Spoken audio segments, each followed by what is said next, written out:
Well, Ambassador, let me open my remarks with a heartfelt Céad Míle Fáilte to you, Ambassador Walsh, to your wife Lynn, to your three daughters, their partners, and thank you for having this great housewarming gathering this evening. I was delighted to be with you in Áras an Uachtaráin on Tuesday when you presented your credentials to our President, Michael D. Higgins.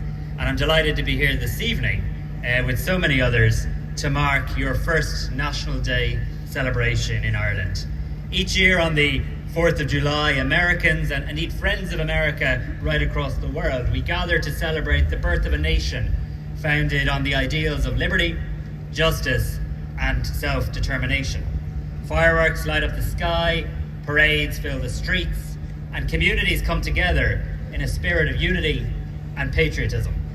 And behind those festivities lies a deeper story, a story of a shared struggle and an enduring friendship, particularly with Ireland.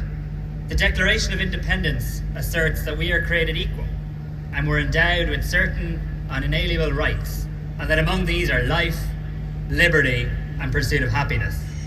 These stirring words convince so many Americans to put their lives on the line for the cause of American independence. And as you rightly remind us, next year you mark 250 years since your independence. Here in Ireland, it will be an opportunity to acknowledge the many Irish immigrants in the American colonies who took up arms in the Revolutionary War in pursuit of America's freedom and dignity. It'll be an opportunity to recall how just over 100 years ago, our fledgling Irish Free State sent its first diplomatic representative, Mr. Timothy Smitty, to the US, the first country to formally recognise the newly independent Irish state. But of course, our story goes back so much further, before either of our countries were independent, and when our dreams of freedom seemed impossible. Our struggle for independence here in Ireland drew inspiration from yours. Of the 56 signatories of the Declaration of Independence, 3 were born on the island of Ireland: Thomas McKean, Charles Carroll, and James Smith. The Republican values that underpinned the American Revolution gave hope and strength to generations of Irish people who struggled to bring the same freedom to their homeland. From the United Irishmen who sought to unite Catholic, Protestant and Dissenter under a shared banner, to the drafters of our 1916 proclamation that was read on the steps of the GPO, who consciously decided to echo the US Declaration of Independence of 1776. The US was a friend, was an ally, was a refuge, long before we ever realised our dream of a free Irish Republic. In America, our people found a land of opportunity. In Ireland, your people found the echo of your own fight for liberty. We lent our hands to help build your cities. You lent your voice to our struggle for liberty and for peace. And on occasions like today, we remember the Irish designers of the Great Seal of the United States, and indeed of the White House itself. Today, we both share a belief that freedom is the birthright of all. We inspire each other to stand taller, to dream bigger, and to never forget the roots that we came from. Mr. Ambassador, friends, the United States and Ireland are intertwined in each other's stories. We have such a rich tapestry of shared history, of cultural exchange, woven with threads of influence, impact, and enduring connections. But just as Irish people helped shape America's history, Americans have returned that favour many times over. When Ireland was forging peace in Northern Ireland, America had our back. Successive administrations and congressional leaders from both sides of the aisle stood foursquare behind us. Senator George Mitchell, whose roots trace back to Ireland, spent years chairing negotiations, showing immense fortitude, patience, and integrity. And I believe the role of the US in bringing the Good Friday Agreement to fruition remains one of the finest examples of America's global leadership. We deeply appreciate it, and we will never forget it. We also have an economic relationship, one of, as you've rightly reminded us, immense mutual benefit. Over 400,000 people on both sides of the Atlantic Ocean get up every morning and go to work in US companies in Ireland or in Irish companies in the US, making both our countries more prosperous. No one here will be surprised to hear that the US is the largest investor in Ireland. It's been an invaluable partner for our economic journey across many decades. But what is perhaps less well known is what you've reminded us of, Ambassador. that this country is now the 6th biggest investor in the United States. We have 770 Irish companies employing over 200,000 people across all 50 states. And of course, we don't just invest in business and trade in goods and services.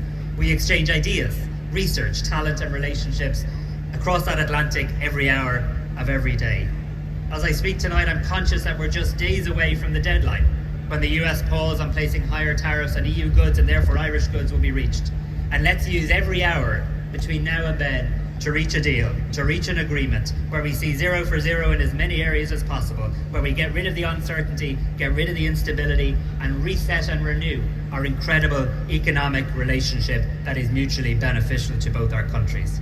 Of course, our political partnership is equally important. In an unstable and unpredictable world, we need to protect and treasure all aspects of the relationship between Europe and the US, and particularly between Ireland and the US. As friends, Ireland and the United States have a long shared deep commitment to democratic values, to human rights, to international cooperation. But of course, true friendship is not always measured by constant agreement, but by the ability to engage honestly and respectfully, even when our perspectives differ. It is in that spirit of enduring friendship that our country has spoken openly and sincerely about the ongoing situation in Gaza. This country always condemns Hamas as a terrorist organisation. We'll always stand up for Israel's right to live in peace. We call for the immediate release of all hostages.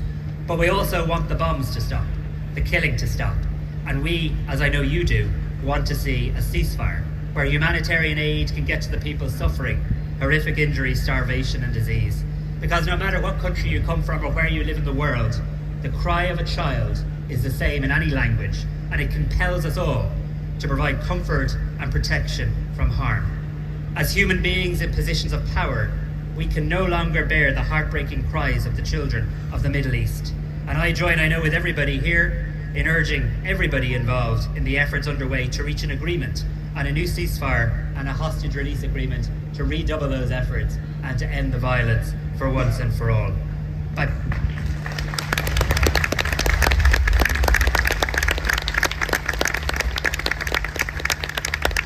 Because by putting its own reputation on the line and believing in hope instead of history, the United States helped bring peace to our island.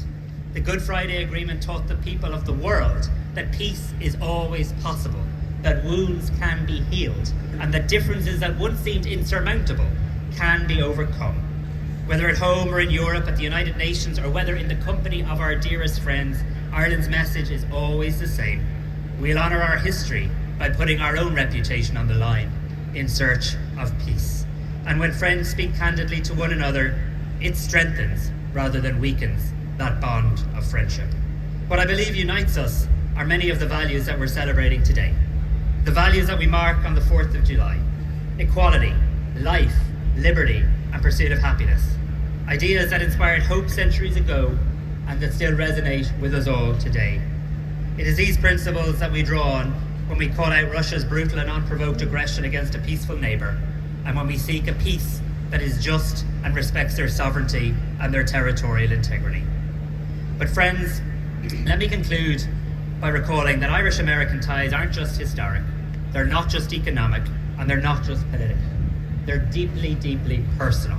More than 32 million people in the United States claim Irish heritage. You have more of them over here than we have over there than we have over here. Almost 10% of your population, Ambassador.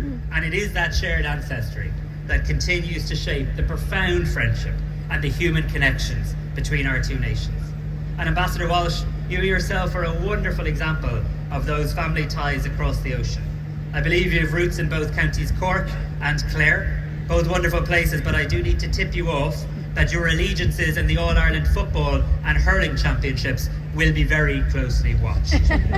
I know that you and Lynn and your family are looking forward to seeing the beauty, the dynamism and the heart that our island has to offer. There's also a rumour going round that you're eager to sample some of the 400 golf courses while you're at it. Sports diplomacy. You will find everywhere you go in our country, the hand of friendship will be extended to you. You are so welcome here. We are so pleased to have you here. And you will find a people that are deeply proud of the part that Irish men and Irish women have played to forge and sustain the American dream.